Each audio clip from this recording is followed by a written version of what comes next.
Estamos chegando terça-feira, dia do seu direito. Como é que você tá? Dia do seu direito, eu tô ótimo, sol. Tardezinha gostosa hoje. Ai, sem muito demais. sol, sem muita chuva. Uma terça-feira repleta de informação aqui, repleta de informação pra gente. Deixa eu só pedir para trocar. Isso, vamos trocar aqui no TP, porque a gente tá com o dono da bola aqui. Bom demais ter você pertinho da gente, bom demais estar nesse momento pertinho de você. Só que antes de começar o programa, é aquele toque, né? Para alimentar um pouquinho a nossa alma e sempre alimentar também o nosso coração. Presta atenção ao seguinte: quando você tiver qualquer tipo de necessidade, busque a Deus. Talvez Ele te mostre algo que você já tem, ou Ele faça, de repente, algo surgir do nada. Então, fecha aqui a porta para a dúvida e abre os olhos para a fé. Esse é o nosso toque de hoje. Oi, Eugênio, o que tem no programa? O presidente Jair Bolsonaro extingue o seguro obrigatório DPVAT e parlamentares do Centrão tentam boicotar trabalhos de votação da prisão em segunda instância. Tem essa e outras notícias e muito mais aqui no Falando Nisso desta terça-feira. É isso aí, muito mais. E é claro que tem prêmios no nosso Face, mas o Super Kit para você com produtos Tracta, Polipet, Cooper, Ortovip, azeites. Para concorrer, você só precisa curtir, marcar 2 amigos e compartilhar esta foto que está no nosso Facebook. Quem participar ao vivo também pelo telefone, concorre a 4 vales para um almoço delicioso no restaurante Consciência, no centro de São José dos Campos. Esse almoço será válido para segunda a sexta-feira, 5 dias após a data do sorteio, que será realizado na próxima sexta-feira. Vamos começar o nosso bate-papo. Hoje é dia do seu direito.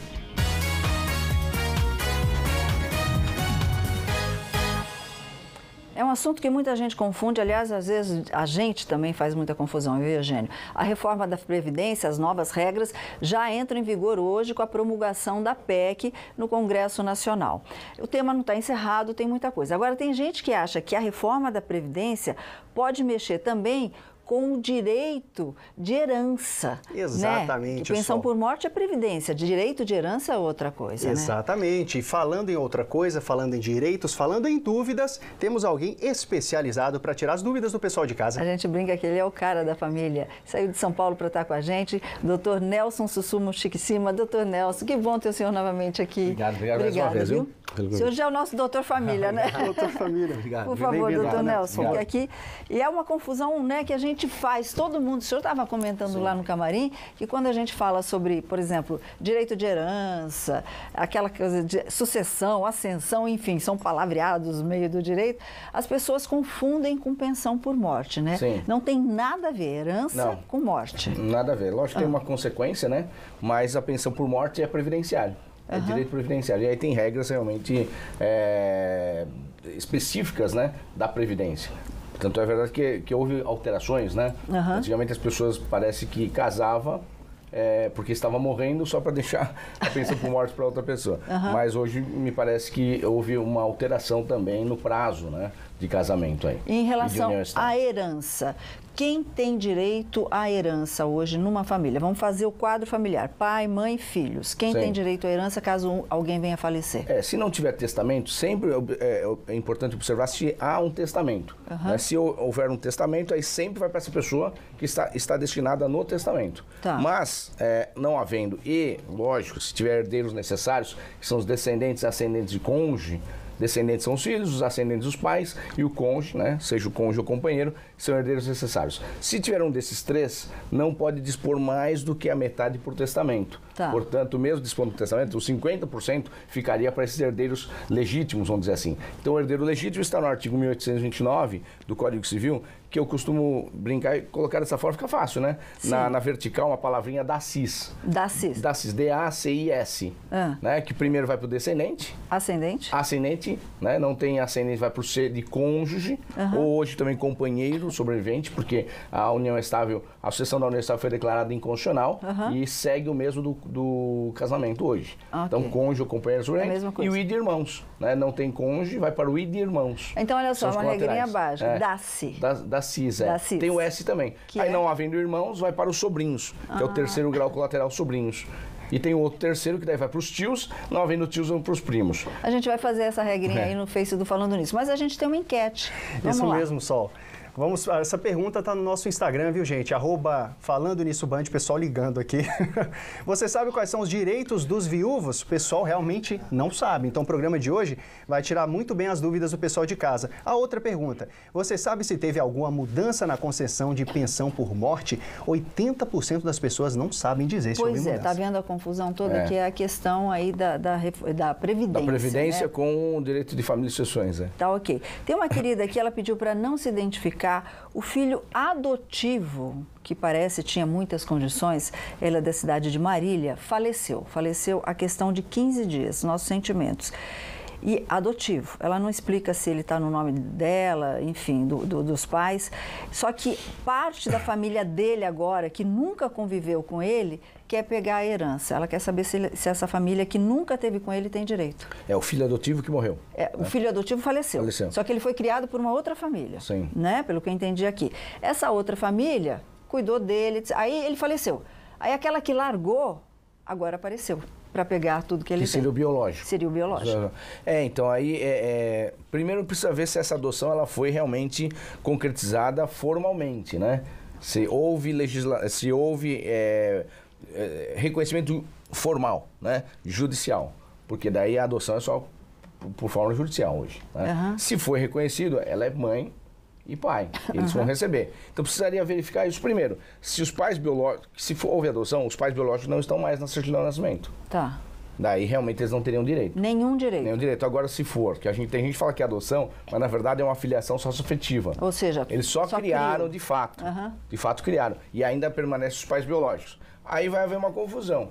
Pode ser que todos tenham direito, porque ela vai poder propor aí uma ação de reconhecimento de filiação socioafetiva, né, que seria, daria direito a eles serem pais também, e mais os pais biológicos. Hoje é possível ter 3 pais, inclusive, né? 2 pais, uma mãe ou 2 mães e um pai. Eu não sei também, nós vamos até Brasília daqui a pouquinho fazer uma pergunta de uma querida que está aqui. Ela quer saber como é que fica a questão da identidade da criança, porque agora parece que só tem o nome da mãe. Ou nem o nome da mãe. Ela não está entendendo direito essa história, a gente já vai falar com o senhor, viu, Eugênio? Isso mesmo, Sol. Daqui a pouco você continua tirando as suas dúvidas com o Dr. Sussumo, mas agora fique bem informado com as notícias da redação.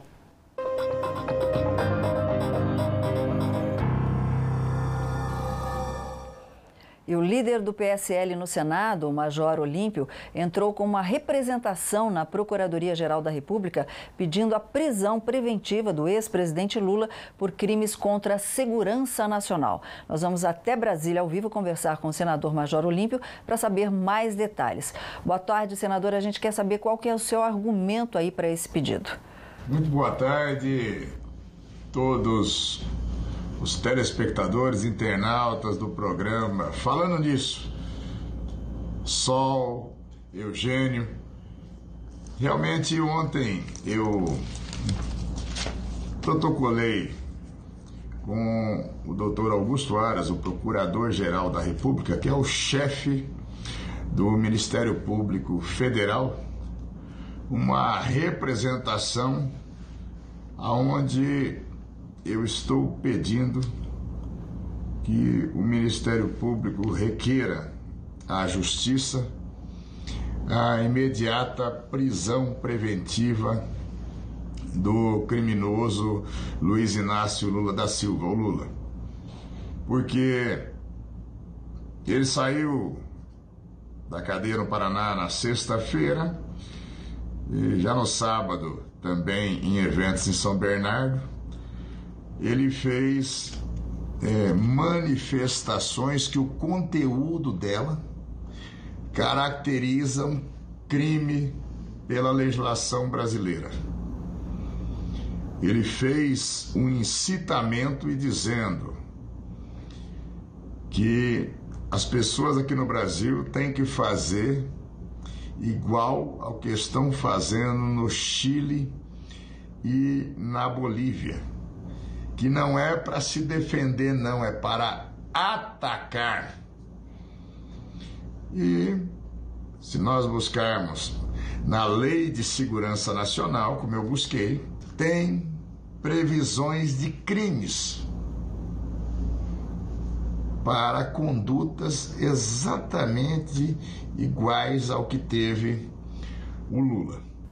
Pois é, e o presidente Jair Bolsonaro marcou uma reunião para hoje, esta terça-feira, com um grupo de deputados bolsonaristas do PSL para informar que decidiu deixar aí o partido, ou seja, a sigla.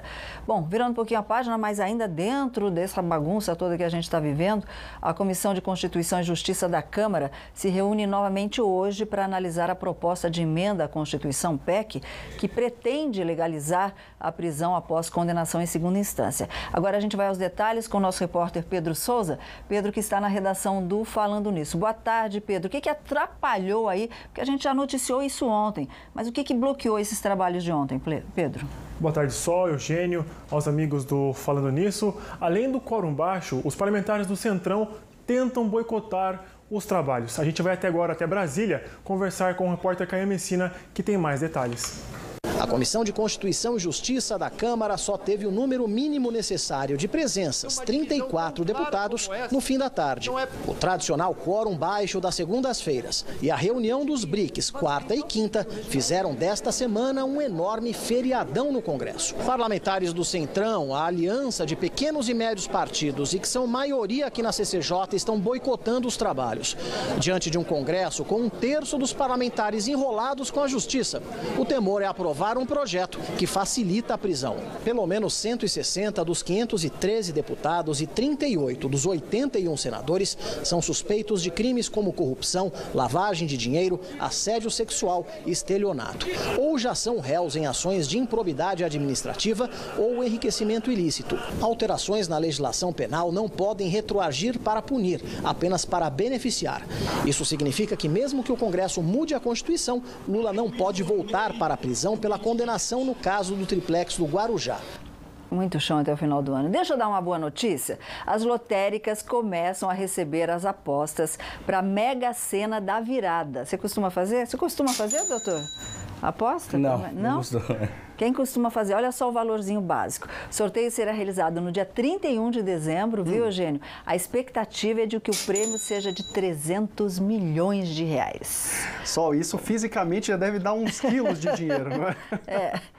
Aproveitar que o Pedro ainda está com a gente aqui e falar sobre a situação das estradas, começando pela Tamoios. Chuvas por lá, parece que tem risco de interdição, é isso mesmo, Pedro? É verdade, Eugênio. Durante as últimas 72 horas na Tamoios, choveu acumulado já de 83 milímetros de água. Lembrando que tem um aviso na Tamoios que quando atinge 100 milímetros, ela é interditada por conta de questões de segurança, devido às obras ali que acontecem em toda a rodovia. Por enquanto, chove, mas chove bem leve, uma garoa fina na Tamoios, o que não atrapalha o motorista nesta tarde de terça-feira. Subindo a serra na Dutra, o motorista faz boa viagem nos dois sentidos em todo o Vale do Paraíba, sem problema algum.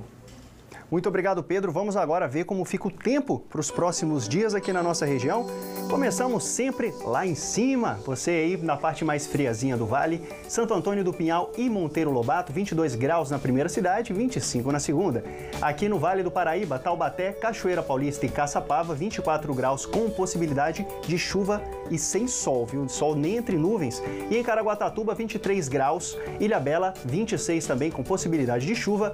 Destaque aqui para Paraibuna, friozinho, 22 graus, e o tempo segue chuvoso até sábado, mas lá a temperatura volta a subir um pouquinho, fica um pouquinho mais quente. E olha só, no próximo bloco, o prefeito de São Paulo começa segundo ciclo de quimioterapia. E hoje também tem dicas de energia com a EDP. Boa tarde. No próximo bloco você vai conhecer mais uma ação da EDP, que é a Gincana Cultural Show Desperdício.